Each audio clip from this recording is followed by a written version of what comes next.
Shoyuta shifted in his husband's arms and pulled the man up to look at him. Hizashi's eyes seemed unfocused, consumed by fear, and for the first time Shoyuta noticed that Hisashi was shaking uncontrollably. "Zashi," Shoyuta called, confused and terrified. "Zashi, what happened?" Shoyuta shook his husband a bit and Hisashi seemed to come back to himself some. Recognition flashed in the voice hero's eyes for a moment and his crying paused. "Acid show." Hisashi gasped. Shoyuta reached up a hand to wipe the tears from his eyes gently. "Yahan, what happened?" Shoyuta asked. Hisashi just stared at his face silently for a moment, before grabbing onto Shuta's shirt tightly and burying his face in his husband's chest, crying starting up again just as terrified. Shoyuta jumped a bit but wrapped his arms around Hisashi, the man clearly being unable to speak coherently at the moment. Shoyuta patted his hair gently and looked back at Izuku's slumped form on the bed, mind moving 100 miles an hour. What just happened? Eventually, Shoyuta had managed to wrangle Hisashi into the living room. He had sat his husband down on an overstuffed armchair, tucked a blanket around him, and turned on the kettle to make tea. Then he had to go back and get Izuku. Usually after an attack, Izuku liked to stay by Hisashi and Shoyuta. He was generally emotionally drained and tended to be a little clingy afterwards. When Shoyuta arrived in Izuku's room, he found the boy in the same position as he had left him, slumped over on the bed with Sarge laying across his body. Shoyuta asked Sarge to get off the bed, and then he wrapped Izuku up in his comforter like a little burrito, grabbed one of the boy's pillows, and carried him out to the living room, Sarge following on his heels. He laid Izuku down to sleep on the couch and tucked his pillow underneath his head. As Shoyuta left to finish the tea, he saw Sarge jumping up to rest between Izuku's legs, prepared to react should he have another nightmare. After Shoyuta had poured himself and Hisashi their tea, he took the mugs into the living room and set them on the table before squeezing into the armchair Hisashi was in and arranging his husband until the voice hero was practically sitting in Shuta's lap. After a moment of holding Hisashi and watching Izuku sleep, he spoke up. "Zashi," Shoyuta mumbled. His husband didn't turn to look at him but he did hum softly. "Zashi, I need you to tell me what happened after I passed out." Hisashi paused, breathing deeply. "You didn't pass out," Hisashi whispered. "You were awake." "Okay, then what did I do?" Hisashi closed his eyes but explained. "Izuku grabbed your arm and your eyes just went dull. I tried calling you but you weren't responding. I didn't know what to do. You were just staring at nothing, and I tried shaking you and Izuku had let go. I swear his eyes were glowing in the dark and you still weren't reacting." Hisashi was crying again now. And then all of a sudden you just started screaming. Just the most terrified, blood-curdling screams. And Izuku was crying and you wouldn't stop screaming and I didn't know what to do so I just grabbed you. And then after another minute, Izuku passed out and you stopped and I just held you both in and hoped you would wake up." Hisashi stopped talking and just sobbed into Shuta's nightshirt. Shoyuta wrapped his arms around his husband and tried to take in what he'd been told. So he'd actually had a hallucination. He was thinking maybe he'd passed out and dreamt it. But no. Whatever Shoyuta saw and felt had happened while he was conscious. He looked over at Izuku sleeping peacefully on the couch, guarded by Sarge. Whatever he had seen had been because Izuku grabbed him. This had something to do with the boy's hidden quirk. They both sat for at least 3 hours. Neither were calm enough to go back to sleep, so they just sat there, sipping tea, watching Izuku sleep, and getting lost in their heads. Around 5 in the morning, Hisashi called the radio station to tell them he would not be coming in that day, then he called them both in to Nedzu. The mouse had been very understanding of their situation, giving them paid leave for the first 3 months of having Izuku, and easily accepting the short notice. Shoyuta was almost suspicious of how nice the rodent had been so far. Around 6:30, Izuku began to stir. Sarge nuzzled the boy gently as he woke, and Izuku seemed to lose all the tension in his body. Shoyuta felt bad about having to ruin Izuku's calm, but they needed to have a serious conversation. He cleared his throat. "Izuku," Shoyuta called. Izuku stiffened a bit and turned to watch them, sitting up on the couch, hands still running through Sarge's fur. "Yes?" the boy asked. Do you remember what happened before you passed out last night? Izuku seemed to think for a moment before his face went pale and his hand went still in Sarge's fur. The dog whined a bit and nudged a boy, but Izuku didn't react. I had a panic attack, Izuku stated. That's true, Shoyuta nodded. Do you remember grabbing my arm during it? If possible, Izuku seemed to turn even whiter, and he curled in on himself. No, but I can imagine what happened, he whispered. Shoyuta leaned forward, ignoring Hizashi's eyes flicking between him and Izuku hesitantly. Izuku, Shoyuta called. When the boy didn't respond, he called again, more firm. Izuku, you're not in trouble, and you don't have to tell us everything. The boy seemed to slump a bit at this. But we do need to have a serious conversation about what happened last night. Izuku was still looking down, avoiding eye contact, but when his voice came it was sure, if not a bit quiet. I'll tell you, he said. Shoyuta leaned back. Izuku, you don't have to if you're not ready. We just need an explanation of what happened last night. Izuku shook his head. No, I should tell you this. I just kind of want to get it out. Shoyuta nodded and the boy paused for a moment to gather his thoughts before continuing. In Latvia, the Russian government does not want the citizens producing children with powerful quirks, Izuku explained. It would give them too much control, the opportunity to question their authority. So, when children develop a quirk, the parents are required to report the power, with proof from their local physician. Children that may pose a threat to the government in the future are taken from their families. I don't know if they're killed or raised in Russia, but wherever they go, they don't come back. When I was 4, my quirk came in. My mother wanted to hide it from the authorities because she was sure I'd be taken away. She worked with a local doctor who sympathized to make fraudulent papers claiming I was quirkless. When I was 5, the government somehow found out and she was killed. I'm not sure exactly how exactly they got me from the government, but I was taken by human traffickers. I had a useful quirk for villainy, and a young child with a villainous quirk pays well.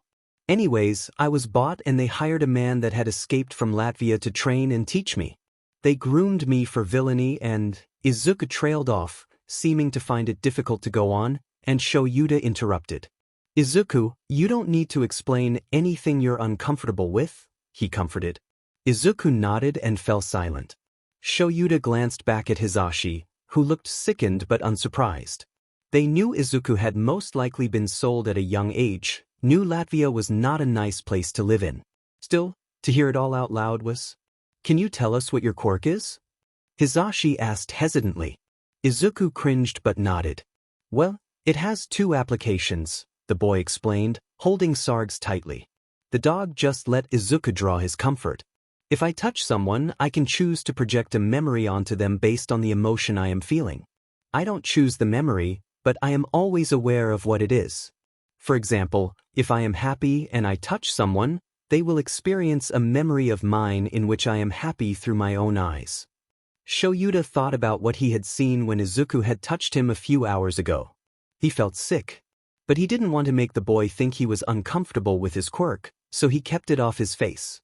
That's a great quirk, Hisashi said. Izuku hummed noncommittally.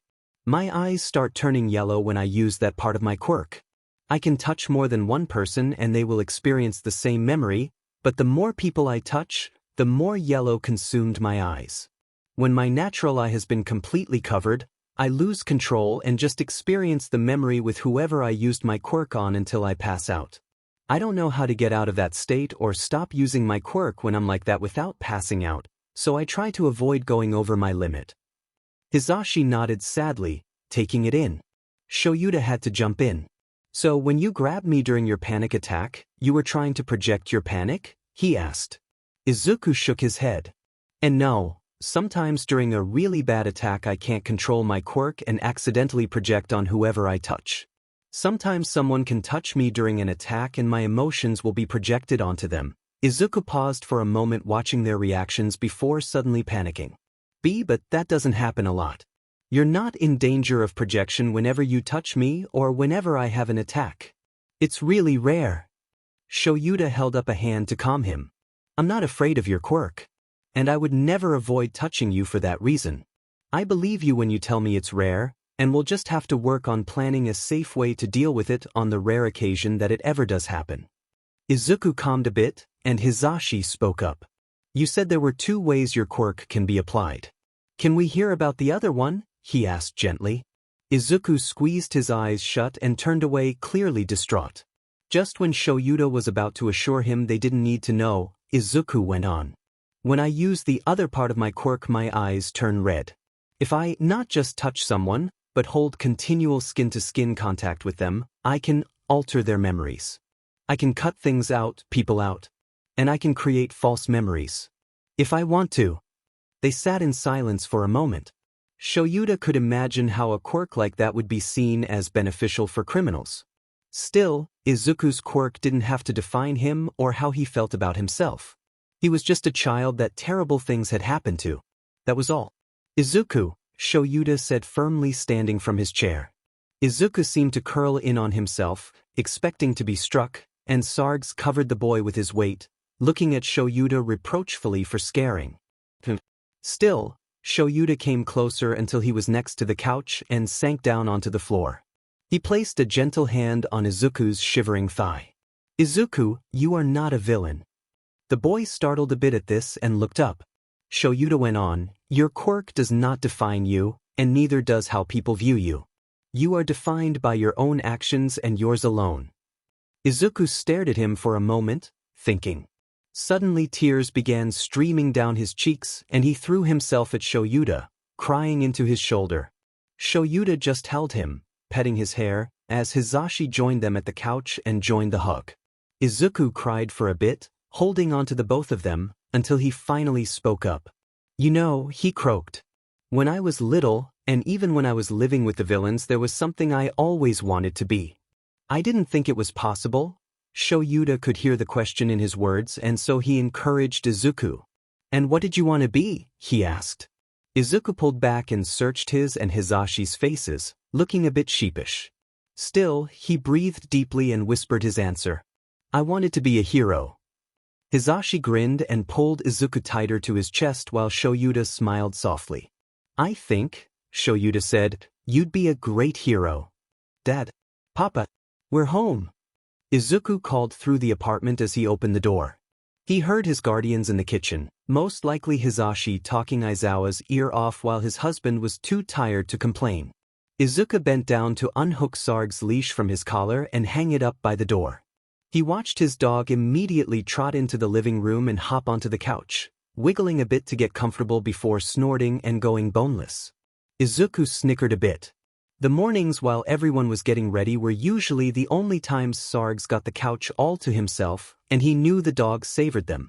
Izuku walked into the kitchen, grabbing a glass of water and a plate of breakfast before sitting down at the table and digging in. Aizawa looked up from his mug.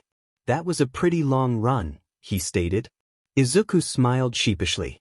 Yeah, I was kinda nervous about today, so I decided to blow off some steam and go a longer route.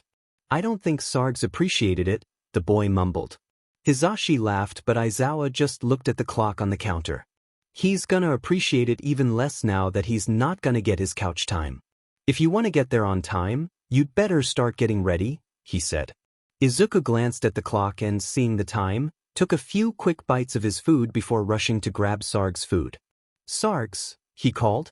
Izuku stood by the doorway waiting until his dog slumped into the kitchen, pouting. I know, I'm sorry, buddy. I won't make you go on such long runs with me anymore. After he'd made sure Sarge was eating his breakfast, Izuku rushed to take a shower and get changed. Students were supposed to wear their middle school uniform to the exam, but Izuku had been online schooling for the past 3 years, and so he didn't have an official uniform. Aizawa had assured him that he could just wear a white button-down and pants, though, so Izuku just threw that on, grabbed his bag and ran out of his room. Aizawa and Hitoshi were already waiting for him at the door with Sarge. Izuku grabbed Sarge's red vest with "Service Dog" and "Do Not Pet" emblazoned in big black patches and put it on the dog, hooking on his black leash and standing up. Okay, sorry, I'm ready, the boy stated, and followed them out of the apartment, Sarge attached at his hip. In the car, Izuku was jittery, running his fingers through Sarge's fluffy fur the whole time. By the time they had arrived, Sarge was laying his big head in Izuku's lap to prevent the boy's leg from shaking. Hitoshi pulled up on the sidewalk without killing the engine to let Izuku and Sarge jump out before he and Aizawa would park in the teacher's parking lot. Izuku took a few deep breaths, pumping himself up before opening the door. "Okay. I'm ready," he stated. Aizawa smirked, and Hitoshi held up a thumbs up. "Good luck." Hitoshi exclaimed at the same time as Aizawa said, "Knock him dead, kid." Izuku nodded and smiled before getting out of the car, Sarge jumping out behind him. "Bye," Izuku said and closed the door and stepped back. The car pulled away and Izuku nodded to himself and turned around to make his way to the examination grounds. The entrance to the school was lined by cherry blossoms. Izuku was smiling and looking up at them to calm himself, which was why, when there was a rock in his path, he didn't notice. Just as Izuku was about to smack his head against the pavement and die of mortification, he felt a light tap on his back. And suddenly he was floating. He felt his center of gravity be righted as whoever had saved him pulled him upright. He turned to see a girl about his height with brown hair in a bob and a nervous smile on her face. "Hey, are you okay?" the bubbly girl asked. Izuku just stared at her, unable to comprehend what had just happened and the fact that someone his age was talking to him. Sure, he talked to teenagers sometimes, but the situations that permitted it were usually pretty rare, and he wasn't the most social person. "It's my quirk," she went on, seemingly not noticing his silence. "I'm sorry for using it on you without permission. I just thought it would be bad luck to fall, right?" The girl seemed to notice Sarge for the first time, the dog having begun nudging Izuku's thigh when the boy stayed unresponsive, especially after an unknown person had just touched him. "Your dog is so cute. Well, I'll see you inside, I suppose. Good luck." And then she was gone, running to the entrance to make it in time. Izuku stood there, dumbfounded for another moment, before jump-starting when Sarge nudged him again. He smiled shakily, let out a sigh, and scratched the dog behind his poofy ears. "I'm good, bud. Come in, let's get inside." Inside of the testing hall, Izuku was sitting between a girl with long blonde hair and a boy texting on his phone. Izuku ordered Sarge to go under and tuck himself out of the way under the table where Izuku was to sit before taking his seat and avoiding the eyes of those around him that had been staring at that exchange. The exam was hard to get through. Not because the questions were particularly difficult, he had been working diligently to catch up on the subjects he hadn't been taught in the past 3 years and was sure he'd had a good education. But Izuku was so anxious, he kept on second-guessing himself and couldn't keep still. Halfway through the test, when he had just worked out the same math question for the 3rd time, getting the same answer again and still feeling unsure, Izuku had to take a deep breath, put down his pencil, and pet Sarge for a moment, before picking his pencil back up and powering through the rest of the test. By the time he had answered all the questions and time was called, Izuku was emotionally drained. After all the tests had been collected, he and the other examinees were handed out papers with pictures of 4 different robots and told to wait for the physical portion of the exam to be explained. After a few minutes of waiting, Hitoshi walked out to the front of the huge testing room. "Can I get a tier?" Hitoshi cried excitedly. Izuku was about to respond, used to his foster father's enthusiasm, when he realized no one else was returning the call. He snapped his mouth shut and looked around. Hitoshi didn't seem surprised by the lack of response and quickly moved on to begin a presentation on what they would be facing for the second part of the examination. Izuku was extremely thankful Aizawa had stressed a necessity to be able to deal with a situation without depending on his quirk during their training. His quirk would be absolutely useless against robots. Hitoshi explained the purpose of the exam and the difference between the 1-, 2-, and 3-pointer bots before he opened the floor to questions. A tall boy with blue hair a few rows in front of Izuku stood up. "Excuse me," the boy cried, chopping his arms in a very robotic manner. "There are 4 types of robots on this handout and you only explained 3. If this is a mistake, it is very unbecoming of UA as the #1 hero school in Japan. And you," the boy whipped around to point at Izuku aggressively. Izuku felt his throat close and his face turn pale as everyone turned to stare at him. "You are not wearing a regulation uniform from any middle school. Are you not taking this seriously?" Because if not, you are only disrupting those of us who are. Izuku felt anxious tears gathering in his eyes, and he sunk lower into his chair, trying, unsuccessfully, to avoid the harsh stares he felt burning into his skin.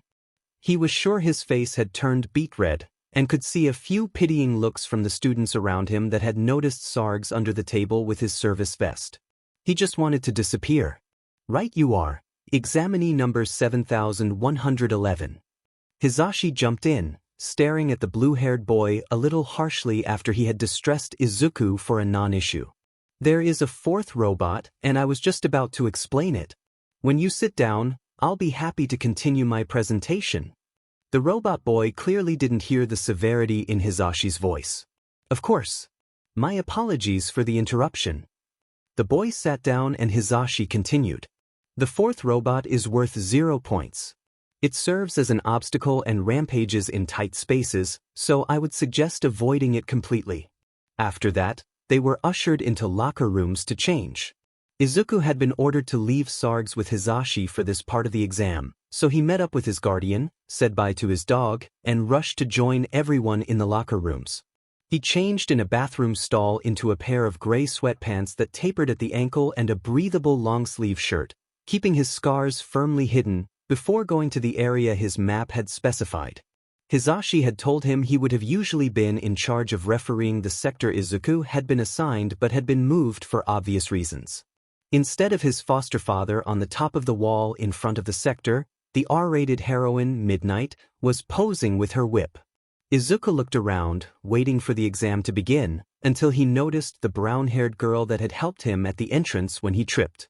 He had never thanked her for that, and Izuku knew he should talk more, so he took a deep breath and began making his way over to her.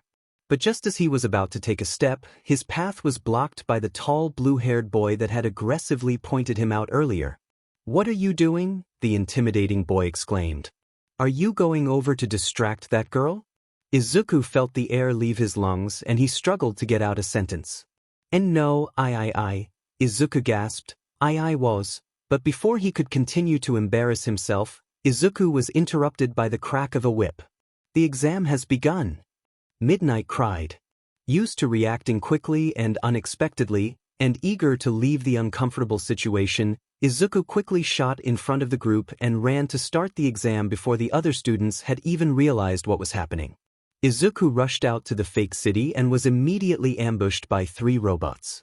He dodged one of their swipes and jumped onto a nearby wall to perch and observe. He quickly fell into his training, ignoring the sights and sounds around him to zone in on the robot as other examinees had begun to join him in the exam sector, and one boy with whips for hair crushed the robot's head and bounded off. Izuku jumped down to pick at the robot as others rushed past him. After a moment, he found what he had been searching for, a weak point. There was a panel on the back of the robot that was easily removable or destroyed. Izuku grabbed a sharp piece of metal that had been nearby and yanked out the panel to reveal a row of wires. Izuku nodded to himself and got up to go find robots, keeping the sharp metal piece he had used. As he turned into an alley, the first robot he found was a 2-pointer. Izuku quickly dodged the blast aimed at him and slid behind the robot to jump up onto its back. Ripping out the panel and severing the wires with his new weapon, Izuku nearly cheered when the bot collapsed. Now he had to find 50 more. As Izuku was taking out robots, he found himself pulling people out of the way of falling debris and blast zones. When he was focused on a task, zoned in on his mission like he had been trained, Izuku didn't care about the contact and shaky thank yous like he would have otherwise. He just prevented injuries and then ran away. As he was passing a narrow street, Izuku noticed a purple-haired boy backing up from a 3-pointer that was approaching. Izuku backtracked and jumped up to kill the robot before it could injure the boy. When he looked back, he saw the pale boy watching him. He looked relieved but frustrated and clearly distressed. The boy didn't have any observable physical quirk, and Izuku hadn't seen him trying to combat the robot's attack before he stopped it. Izuku slid off the back of the dead robot and began approaching the boy cautiously, his anxiety coming back at the prospect of talking to this, now noticeably, very tall boy with dark bags under his eyes that could rival Aizawa's. Izuku shuffled toward him. "Did you have a mental quirk?"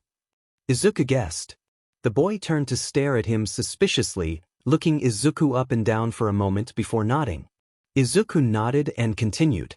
There's a panel on the back of the robot's backs that can be removed to reveal wires. If you cut them, the robot dies. Izuku mumbled and scurried off, unsure of exactly why he had just helped his competitor, but eager to escape. Finding and deactivating more robots for the next 5 minutes, Izuku had managed to rack up a pretty respectable score. He knew he was somewhere in the 50s, though he hadn't been keeping exact track. Suddenly, the ground began to shake. Izuku heard screams and turned to his left to see an enormous robot rolling through the cityscape. That's the 0-pointer? Izuku thought. That's the size of the tallest building in here. Just as he was turning away to run, he heard a cry from the direction of the towering robot. He turned to see the bubbly girl trapped under some rubble. She was directly in the robot's path. Izuku didn't even think as he ran towards the robot. He crouched next to the girl and tried to reassure her, though he was sure the panic in his eyes didn't do much. "Hey," Izuku said, grabbing small rocks and pieces to throw them off. "Don't worry. I'll help." He knew he couldn't lift the whole thing himself, so he turned to the other students. Most had already left, but the boy with purple hair he had helped earlier and another boy with 6 tentacle-like arms were nearby. "Hey!" Izuku yelled, catching their attention. "Can one of you lift up the concrete while the other helps me pull her out? Please." The purple-haired boy hesitated for a moment, looking up at the 0-pointer, but quickly ran to join him, the other boy trailing behind. Once the 6-armed boy was holding onto the concrete on top of the girl and Izuku and the purple-haired boy were each holding onto one of the girl's arms, Izuku called out, 1, 2, 3. On 3, the rubble was lifted, and they were able to pull the girl out. Looking back at the 0-pointer, it was nearly on them, so Izuku grabbed one of the girl's arms to throw over his shoulder and the purple-haired boy grabbed the other. They were running, the girl stumbling between them, and the robot rapidly advancing. Just as Izuku was expecting them to get trampled, the 0-pointer stopped. They looked back, calming down as midnight called, "The physical examination is over. Please stay still and wait for medical treatment if you need it. Otherwise, please make your way to the exit." Izuku dropped the girl's arms and slumped down onto the ground. He tucked his head between his knees, and suddenly all the panic he had been pushing aside rushed into him all at once. He didn't care that he was in public, or that he was surrounded by people that could be his future classmates. He couldn't care, because right then he was going to have a panic attack. He started shivering and breathing heavily and black spots started gathering in his vision. All he could think was, "Oh my God, I almost died. Oh God, I was about to die." He was delving into a full-on attack until someone came into his vision. "Hey," the purple-haired boy said. He didn't touch Izuku, but he came up to his face and began talking softly. "Hey, you have to breathe. Just take deep breaths, okay? Here, follow my pace. Inhale, 1, 2, 3, 4, 5. Exhale, 1, 2, 3, 4, 5. Inhale, 1, 2. The boy began coaching Izuku through a breathing pattern. Izuku knew he should have been able to do that by himself, but in the moment it completely left him. So he breathed with the boy, following his deep voice until he was breathing normally and no longer on the brink of passing out. They sat there for a minute silently. Izuku could feel the confused and bewildered stare of the bubbly girl, and definitely the 6-armed boy if he hadn't already left. Izuku just sat there, breathing deeply until he looked up at the boy that had helped him. Thank you," he whispered, blushing, humiliated. The boy just smiled gently and nodded. "It's fine. My mom has anxiety, so I've dealt with panic attacks before." Izuku nodded silently, and then suddenly a thought hit him and he got up. I have to go meet my guardians." Thank you again really," he stuttered. The boy stood up as well. "Thank you for helping me get points," the boy said. Izuku nodded and began walking away, but before he could make it far, he felt a hand on his shoulder. He flinched but turned around to see the boy drawing back his arm, looking hesitant. "Look," the boy said, scratching the back of his neck. I really appreciate what you did. Like, a lot. And, I was wondering if I could get your number? To keep in touch." Izuku stared at the boy for a moment before a blush rose from his chest to the top of his face, turning him the color of a cherry. The boy stopped, saw this, and then quickly seemed to realize what he had said and backtracked. No, not like that. I just meant as friends, maybe? No, I mean not that you look bad but, just, Izuku cut him off with a slight smile. This boy was almost as awkward as him. Not really though. Izuku didn't know if it was possible to be as awkward as him. My name's Midoriya Izuku, he stuttered, handing the boy his phone to put in his number. He felt a bit ashamed that the boy would see his sparse contact list of only Aizawa and Hisashi, but figured this was how he would make it a bit longer. The boy took the phone and sent a text to himself before giving the phone back. Shinso Hitoshi, he said. Izuku nodded, and then quickly realized he still had to go, tucking his phone back in his pocket and starting toward the exit. Bye, he called as he turned around. He didn't wait longer for a response, just running toward the locker room to change and then dashing to the staff parking lot to meet Aizawa and Hisashi, who were waiting by the car, Sarge laying down at their feet. At the sight of them, Izuku called over Sarge and dropped down to hug and pet him before grabbing his leash and running back. Hey, little listener. Hisashi called. How'd it go? Izuku climbed into the back seat with Sarge as Hisashi turned on the engine. Good, I think. Think I made a friend. Hisashi stopped the car and whipped around to look at him, tears growing in his eyes. Really? He asked, Aizawa grinning next to him but trying to hide it.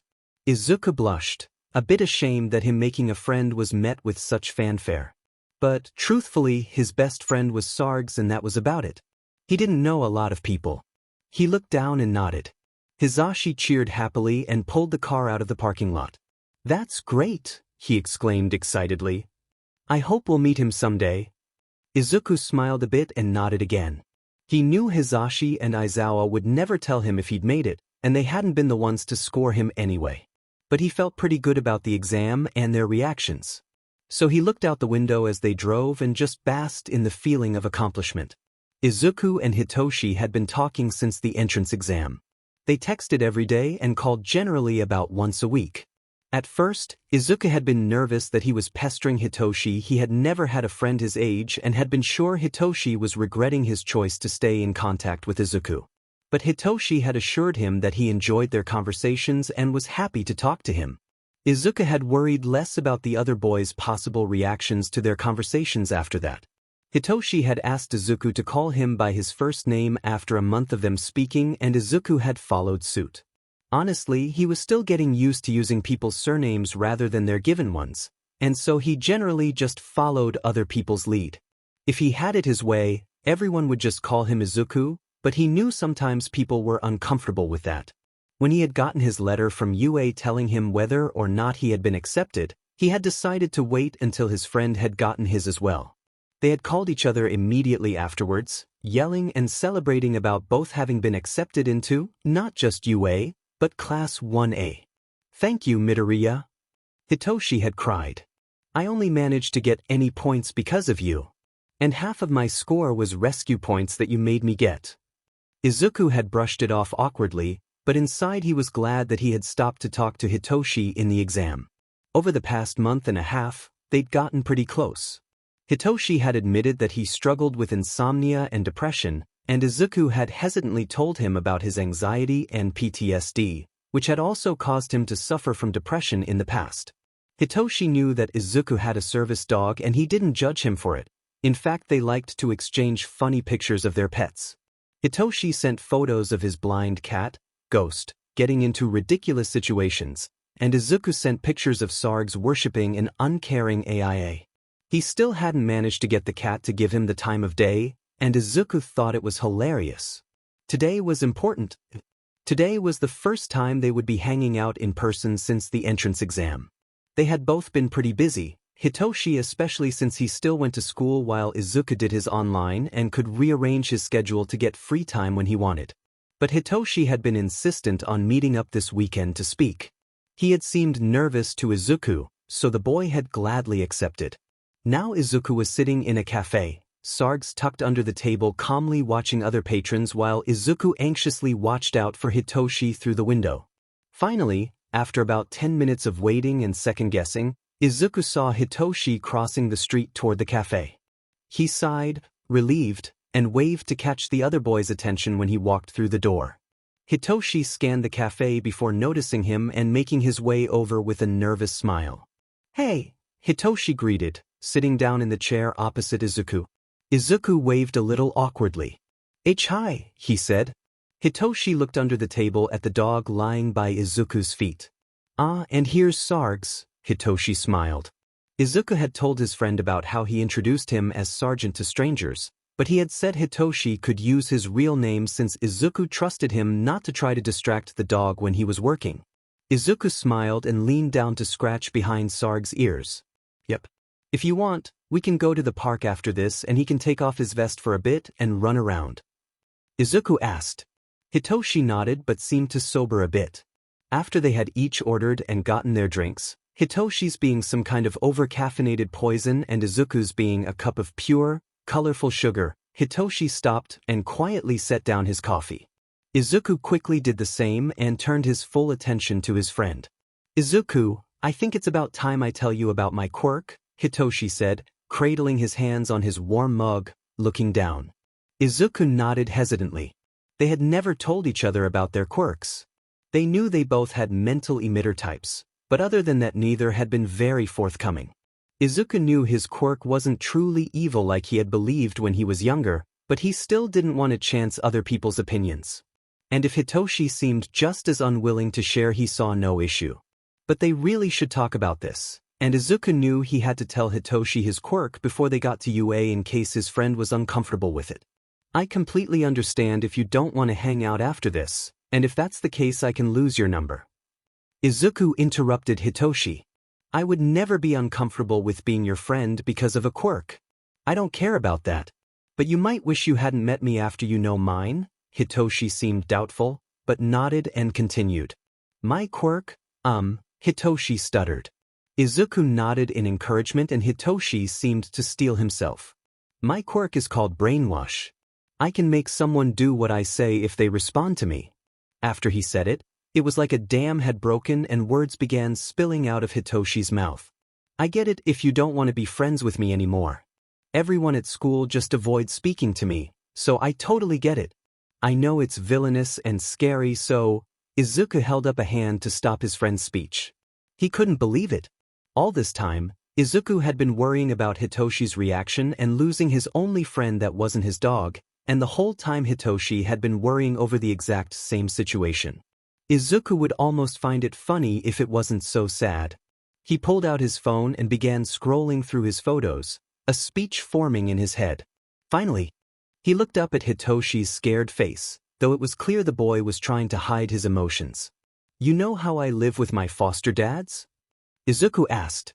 Hitoshi looked thrown off by the change of topic but nodded nonetheless.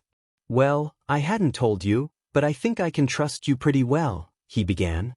He held out a photo of both his dads in their hero uniforms, Izuku between them grinning from ear to ear. "They're both heroes." Before Izuku could get to his point, Hitoshi's eyes had gone wide as saucers and he interrupted him. "Your foster dads are Eraserhead and Present Mike?" he whispered dubiously. Izuku paused and nodded, the hand holding his phone lowering a bit. "You know of Eraserhead?" Izuku asked. Hitoshi leaned in, seeming to forget about the melancholy from moments ago. "Of course. He's like my favorite hero ever. I want to be an underground hero just like him." Hitoshi whispered excitedly, seeming to go into full-on fangirl mode. Izuku giggled a bit and put his phone away. "Yeah, Dad's pretty cool." "So's Papa," he smiled. Hitoshi nodded excitedly.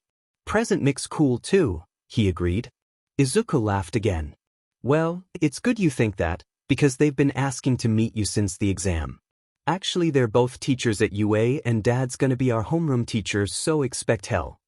Hitoshi looked like he was about to explode at the news, but before he could continue, Izuku stopped him again. "But that wasn't the point of me mentioning them." Hitoshi paused and grew serious again, letting Izuku go on. "I mentioned them because when they took me in, I struggled with the same issue you have," he said. Hitoshi looked shocked. "My quirk is called memory, and it allows me to project a memory of my own onto another person when I touch them. But another part of my quirk allows me to change other people's memories. I can remove memories, make new ones, everything. And at the time, I was sure that that made me a bad person. It was also added to by some really bad stuff that happened to me in my past that I'm not gonna get into. Hitoshi nodded and Izuku turned to look at his friend intently. But when I told them about my quirk and how I and others viewed it, they were quick to reassure me. They taught me that I am not defined by my quirk, but by what I do with it, and they encouraged me to be a hero like I had dreamed of. I know if they heard what you just said they would tell you the exact same thing. Izuku smiled as Hitoshi looked at him earnestly, a few tears escaping his eyes before being forcefully wiped away. You think so? Hitoshi asked shakily, looking down at the table to hide his face. Izuku smiled wider. Of course, he said. After that, Izuku and Hitoshi spent the rest of the day at the park, playing fetch with Sarge and talking. Izuku even invited him to dinner, but Hitoshi had to decline since his mom would be expecting him home. Still, they planned another day where Hitoshi would meet his dad's, and Hitoshi's grin got so wide at the prospect Izuku was almost afraid to see it on the normally aloof boy. Walking home with Sarge bouncing along beside him, the dog being excited to get home and eat after all the exercise he got, Izuku felt ready for UA for the first time.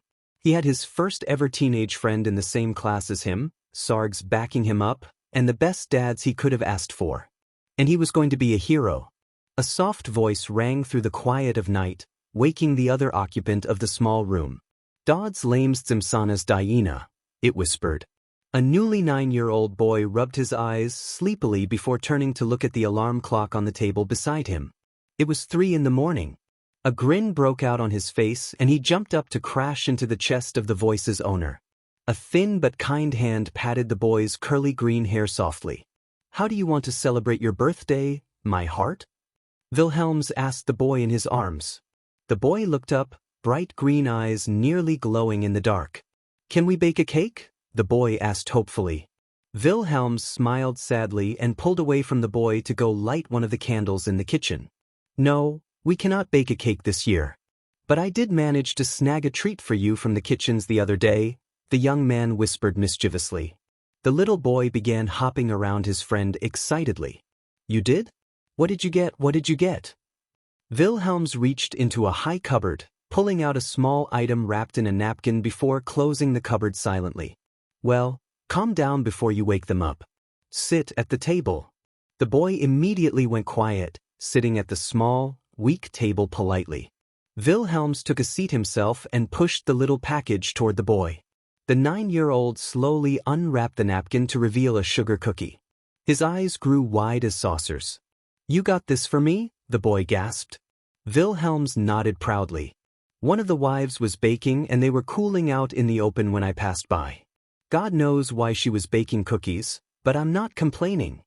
The boy held the cookie close and smelled it, before breaking off a piece and holding it out for Wilhelms.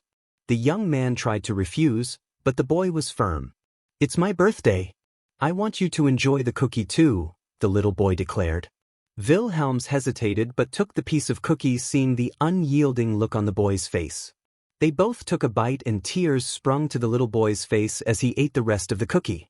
Thank you, he whispered, and Wilhelms nodded with a sad smile on his face.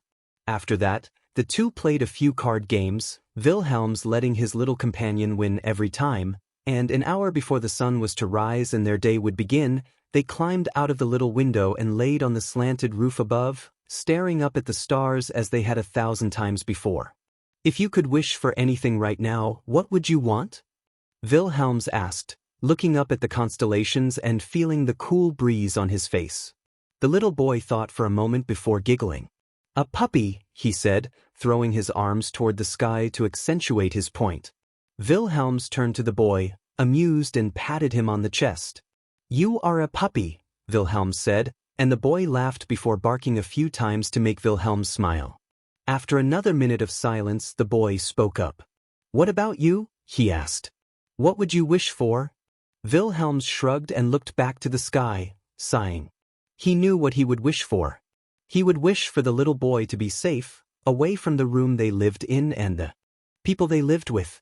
He probably wouldn't want the boy to go back to their home country. It was no longer the home Wilhelm's mother had described to him as a young boy. But he wanted the boy to be somewhere far away, somewhere he was safe with a loving family and a puppy, somewhere where simply eating a sugar cookie wasn't such an unusual treat that it brought tears to his eyes. Wilhelms had taken this job because he had owed money, but he stayed for the boy. He just wanted the boy to be happy. A week later Wilhelms would risk his life in an attempt to save the little boy. He would fail. And for years after, the boy would stay up at night, remembering the stars. He would look it up on that roof with Wilhelms, and he would send a silent prayer up to the only man that had cared. Izuku wandered around the halls of UA, frantically searching for his classroom.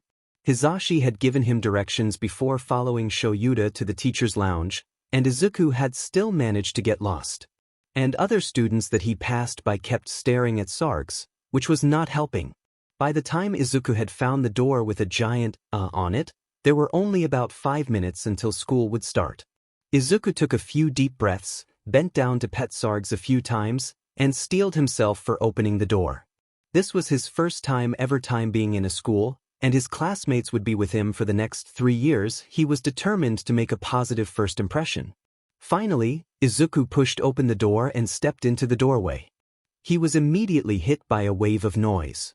There was a blonde with spiky hair and an aggressive appearance that was arguing with the robotic blue-haired boy from the entrance exam. Students were forming little groups and talking excitedly to each other.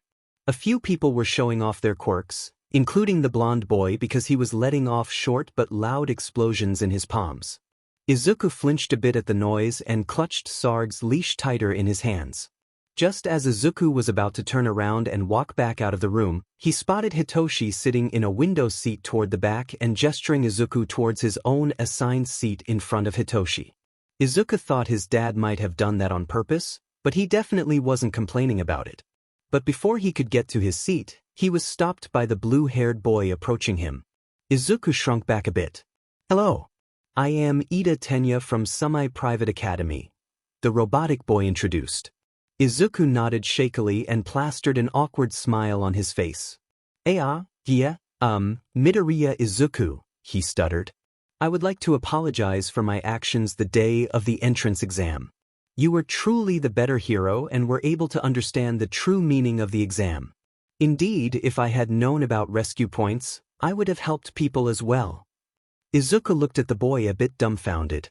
"Well, I don't think that's really the point," he began, but was interrupted as more students seemed to notice him, and more specifically Sarge, and began approaching him. "Oh my god!" A girl with pink skin and hair jumped up and down excitedly. "Your dog is so cute. What's his name?" Izuku flinched at the girl's sudden closeness but tried to be polite nonetheless. Sergeant. "His name is Sergeant," he answered. The girl began waving and cooing at Sarge. "Hi, Sergeant," she said. Could you please not?" He's adorable." A blonde boy with a lightning streak in his hair bent down and began petting Sarge enthusiastically, seeming to either ignore or not notice the patches all over his vest that said, "Working dog," and "Do not pet." Why yeah, please don't pet." "Hey, you're the boy from the entrance exam. The one that tripped." A voice called from behind him, and he turned to see it was the bubbly girl. "Yeah, Izuku was getting really overwhelmed now, and Sarge hadn't noticed his distress because of all the people crowding and distracting him, so Izuku couldn't rely on him. He saw Hitoshi getting up to rush over and help him out of the corner of his eye and could hear the blue-haired boy reprimanding their classmates. "Do not crowd, Sergeant," Ida yelled, hand chopping aggressively. The students around the dog looked a bit annoyed by him. He is a service dog trained to do a particular task, and distracting him prevents him from doing it properly. All of the noise was really getting to Izuku, and he felt himself starting to breathe heavily. The bubbly girl looked concerned and tried placing a hand on his shoulder, which made Izuku flinch sharply and just made his panic worse. Before it could turn into a panic attack, though, a voice rang out from behind him. "If you are here to socialize, I suggest you leave," Shoyuta said. The students around the door scattered to get back in their seats, leaving Hitoshi to lead Izuku back to his desk. When Izuku sat down, Sarge looked upset and gave Izuku an apologetic lick on the hand. Izuku ran his hands through the dog's soft, black fur and smiled reassuringly, the panic receding from his eyes. Shoyuta stepped up to the front of the room, a sad look on his face as he looked across the class. It took you 8 seconds to calm down. That is a waste of valuable time. If you want to stay, you will have to improve, he said. Now, I was planning on getting right to work, but it seems I need to give a lecture right now, 2 minutes into class starting. He glared at his students, and most sank down in their desks. Midoriya's service dog, he growled, pointing at Sarge, is not a pet, and he is not to be treated as one. He is trained to perform a task, and distracting him prevents his ability to do so. Do not approach him, do not call him, and do not pet him. I cannot believe I had to have this conversation with hero students. If you attempt to distract Sergeant again, there will be repercussions.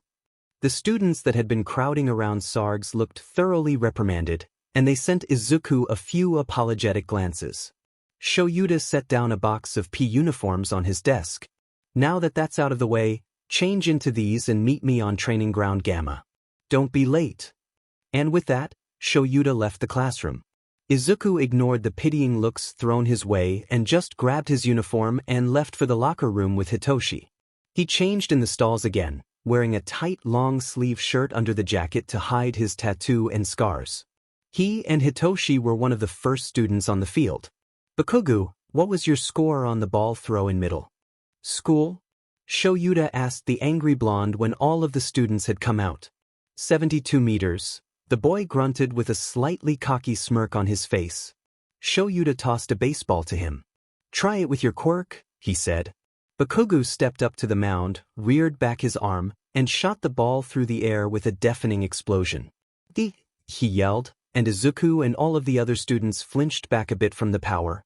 Izuku felt bad for Sarge and his sensitive hearing. Shoyuta turned to the class and calmly held up the monitor in his hand. 705.2 meters, he said. Izuku cringed as the class broke out in yells of excitement. Why is this class so loud? He thought. In middle school, you are prevented from using your quirks during physical tests, Shoyuta called over the noise. These are not accurate representations of what you are capable of. We are doing a quirk assessment test so that I know where you are and where to improve. That is so manly, a red-headed boy yelled. Yeah. This is gonna be awesome. This'll be so much fun. Izuku saw his dad's eyes twitch at that comment and knew that was the absolute worst thing to say. Fun, you say? Shoyuta growled and the student stopped. The student in last place will be expelled. The class broke out in cries of shock and Izuku's eyes went wide. That's not fair, the bubbly girl cried. Izuku turned to her. He knew the conditions seemed harsh, but her comment was just naive. His dad seemed to agree. Nothing is fair, Shoyuta stated. Car crashes, natural disasters, building collapses, rampaging villains, nothing about life is fair. And if you become a hero expecting it to be, you are only going to get yourself and others killed. Now line up in order for the 100-meter dash. Izuku had never done any of these tests before, so he was glad to be toward the back of the group. It also gave him the opportunity to think. There was no possible way for Izuku to use his quirk to improve himself in these tests. He could change Shuta's memory to make him believe Izuku had gotten high scores, but that didn't change the actual recorded score and it didn't truly accomplish the goal of the tests. He contemplated projecting a memory onto one of his classmates to have them do the test for him like Hitoshi was doing with his brainwashing, but he couldn't choose the memory he was projecting, and the process seemed needlessly cruel psychologically, especially since he might be projecting a terrifying memory onto others. The tests were also still inaccurate representations of their capabilities as heroes. In real life, Izuku would have support items to aid him.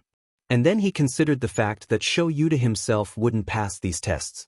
It led him to the clear realization that the expulsion threat was only incentive for the students to try their best.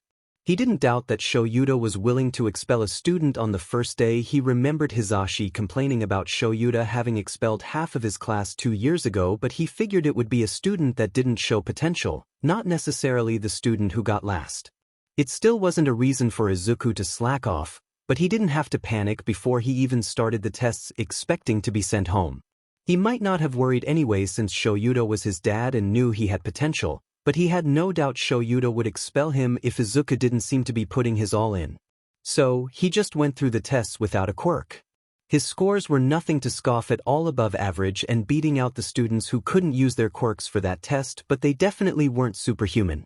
The pitying looks were making a reappearance, and finally the red-headed boy that had called the assessment manly approached the area Izuku and Hitoshi were hanging back at to wait for the next test. "Hey man," the boy said to Izuku hesitantly, glancing at Hitoshi. The insomniac had painted a bit of a target on his back by brainwashing students to get through the tests. Most of their classmates had begun either fearing him or looking at him resentfully, which Izuku thought was dumb. How else was Hitoshi supposed to pass the tests? "I just saw how you were doing out on the tests, and wanted to ask what was going on?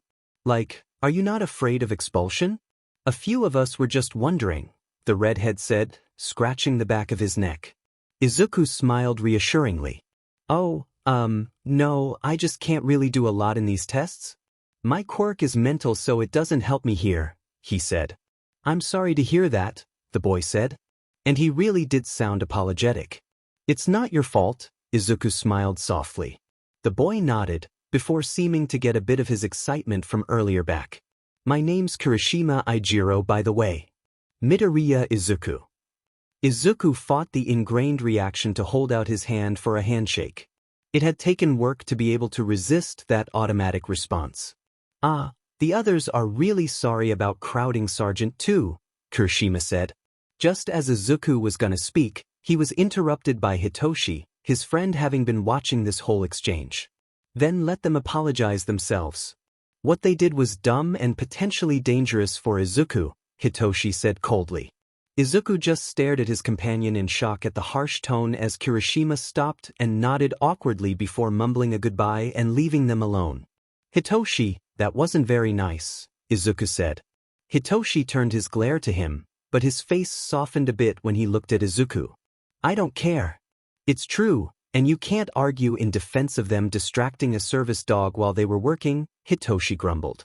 Izuku looked down at Sarge's calm and attentive form laying at Izuku's feet and scratched the dog a few times. He supposed he couldn't. They got through the rest of the tests and finally were standing around in a big crowd as Shoyuda showed them the results. As expected, Izuku got last. Hitoshi had managed to get 11th even with their classmates eventually catching on and refusing to respond to him. Izuku nudged him gently with a smile. Just as it looked like his classmates were about to start crowding around Izuku to say goodbye, Shoyuda spoke up. "Oh, by the way, the expulsion threat wasn't real. It was just a logical ruse to get you to try your best." At that announcement, everyone seemed to sigh in relief except for Izuku, Hitoshi, who had never expected Izuku to be in any danger considering Shoyuda was his dad, and a black-haired girl with a ponytail. "You guys didn't know?" the girl said. "If I had known everyone was so worried, I would have spoken up sooner. There's no way a teacher would actually expel a student on the first day." Izuku almost laughed. She was both right and so absolutely wrong. It was only a half day, so they went home after they had changed. Izuku waved goodbye to Hitoshi and ran back to meet up with his dad. "So, how was your first day of school, kid?" Shoyuda asked when they were walking together to the parking lot. Izuku thought for a moment. "Stressful," he finally settled on. Shoyuda chuckled a bit. They met Hitoshi at the car and drove back home. Izuku took Sarge on a short jog to get rid of the last of the dog's energy before coming home and helping make dinner. He recounted his first day to Hitoshi, who got very upset on his behalf about the issue with Sarge, but simply looked at Shoyuda with faked disappointment when he heard about the expulsion threat.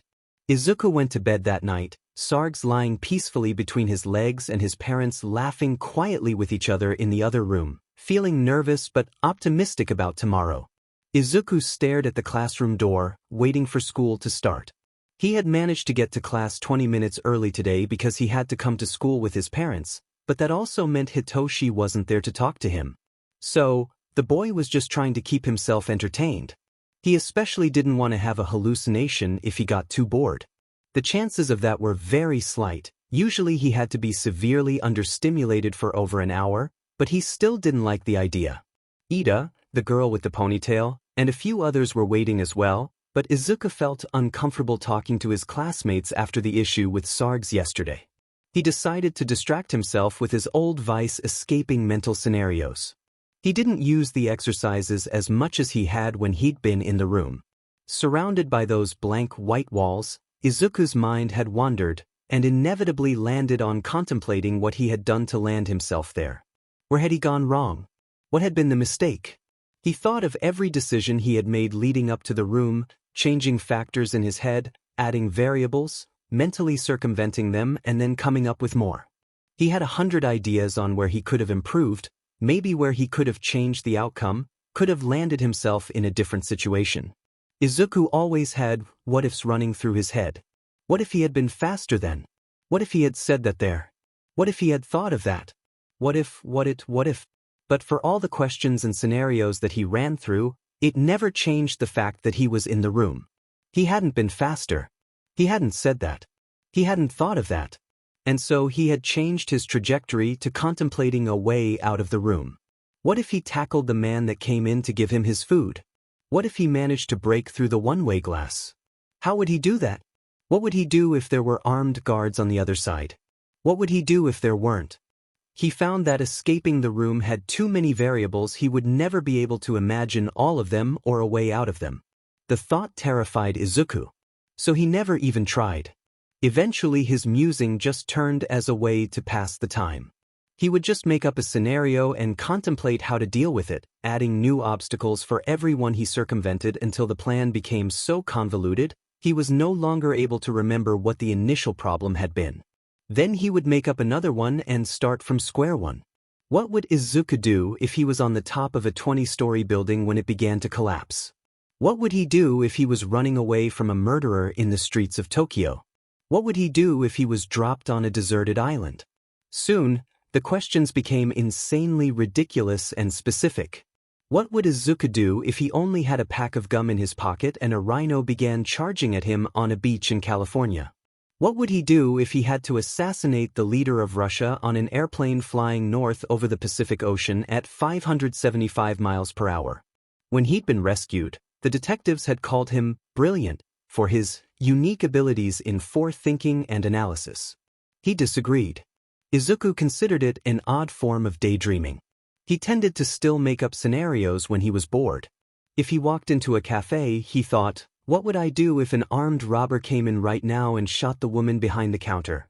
If he was jogging with Sarge on the beach, he thought, what would I do if Sarge stepped on a piece of glass right now and no one helped? The thoughts were morbid, he knew, and his therapist said they only exacerbated the hypervigilance and paranoia that came with his PTSD. But he couldn't get rid of the thoughts. It was just how he was. So Izuku just embraced them and turned his attention to his classmates. What would he do if the blonde boy with a tail pulled out a taser, right now, and shot Ida in the throat? What if the boy turned the taser on Izuku? What if the girl with the ponytail began panicking? Hey, Midoriya Izuku, right? Izuku was shocked out of his musings by the blonde boy with a lightning streak in his hair that had been crowding Sarge yesterday. Izuku looked up with wide eyes and a pounding heart to see the boy standing in front of his desk. The boy looked a bit sheepish, along with a few other students standing behind him. Izuku realized that about half of the class had arrived at this point, many looking in his direction. The green-haired boy blushed and sunk in his chair a bit. He must have been muttering again. Usually, he didn't do it loud enough for anyone to hear what he was saying, thank God, but it was still loud enough to creep people out. Why? Sorry, Izuku stuttered, ducking his head and hiding behind his bangs. The blonde boy waved his hands reassuringly. No, you're good, man. I'm Kaminari Denki, he said kindly, and Izuku looked back up at the boy to see him rubbing the back of his neck. Actually, I wanted to apologize for yesterday. We shouldn't have crowded your dog like that. Yeah, sorry, Midoriya-kun. The pink-skinned girl from yesterday jumped up to exclaim from behind the blonde. Izuku just stared with wide eyes for a moment, before coming back to himself and responding. Thank you for apologizing. He smiled shyly and felt some tension leave the room. A few other students seemed to take this as an opportunity to come over to speak to them. Still, they didn't crowd him, which Izuku appreciated. A boy with bright blonde hair and pretty eyes stepped forward, sparks seeming to radiate from him. Bonjour. Je m'appelle Yuga Oyama. The boy introduced himself, striking a pose dramatically. Izuku couldn't quite cover up his confusion fast enough for it to be unnoticeable, but Aoyama didn't seem to notice. I couldn't help but notice you have quite an accent, the boy continued. Could it be you're a foreigner like moi? Oh yeah, you do have a pretty thick accent. We didn't get to ask about that yesterday. Are you European? The pink girl asked. Izuku shrunk a bit from all the attention, but answered nonetheless. Yeah, he said. I was born in Latvia. It's a country in Europe. Latvia? Isn't that a territory in Russia? The ponytail girl spoke up, leaning in a bit from her desk. Izuku's gaze hardened. It's a country, he said firmly. Everyone paused a bit at seeing the first bit of backbone they had witnessed in their small classmates since school started. The ponytail girl just nodded silently, not willing to argue about something the anxious boy was so clearly passionate about. Izuku froze a bit at the silence that had followed his statement, beginning to worry about having been too harsh. Just as he was about to apologize, though, he saw the door open and a very tall purple-haired boy walk in. Toshi! Izuku smiled, glad for his friend to have arrived to break the tension. Hitoshi stood in the doorway for a moment, watching the classmates standing near Izuku suspiciously before walking over to sit in front of his friend. Hey, Izuku. Why is everyone standing over here? He asked, leaning an arm on Izuku's desk and staring down his classmates. We were just asking Midoriya-kun about where he's from. The pink-skinned girl jumped in, seeming unfazed by Hitoshi's glare. A thought seemed to hit her as she turned to Izuku. Wait, Midoriya, does that mean you speak another language? Izuku nodded. Why yeah, I speak a few, he said. The girl jumped up and down excitedly. Really? Which ones? Izuku noticed he had captured his classmates' attention again. I speak Latvian, Russian, English, and Japanese fluently, although sometimes I have to think about what I'm saying with Japanese. And I know enough French, German, and JSL to be able to hold up a mediocre conversation. I can speak English and Russian with a pretty convincing accent, but Japanese is harder since I learned it later. By the end of his little speech, Izuku was almost whispering, his classmates leaning in so close. A lot of them seemed very excited at the prospect of him being multilingual. Hitoshi leaned a bit closer to him as Izuku ran his hands through Sarge's fur. Wow! Kaminari exclaimed. That's really impressive. How do you know so many languages? It's part of the curriculum in Europe, learning multiple languages. The others I just, picked up from places. I know Giselle because one of my guardians is partially deaf and wears hearing aids, so. He trailed off, and Hitoshi jumped to his rescue. Shouldn't you guys get to your seats? Class is about to start. A look at the clock showed they had only 2 minutes until the bell rang, so the students rushed back to their seats. Izuku let out a sigh of relief and shot a wobbly smile to his friend. Thanks. Hitoshi just nodded and rested his face in his palm, waiting for the bell to ring. They went through their general classes before lunch. Izuku was supposed to work on Japanese literature and history because he still wasn't great at those subjects, during English, but his curriculum wouldn't be finalized until tomorrow. So Papa brought him up to the front of the class and used him to help with the lesson. Really, Izuku and him just talked about Dad and what to eat for dinner in English, but it was funny to have a normal conversation with his papa that his classmates clearly didn't understand. After classes they went to lunch, and Izuku and his classmates melted over the taste of Lunch Rush's food. Izuku sometimes cried over what others would consider simple and mundane things, but he stood by the tears that sprang up in his eyes when he took his first bite, even if Hitoshi laughed at him. They shuffled back into the classroom and waited for the bell to ring to signal the start of their afternoon class. They knew they were supposed to have basic heroics training after class, but they still didn't know who their teacher was. And then suddenly, a voice Izuku was very familiar with called out, coming through the door like a normal person. That time Izuku did start crying.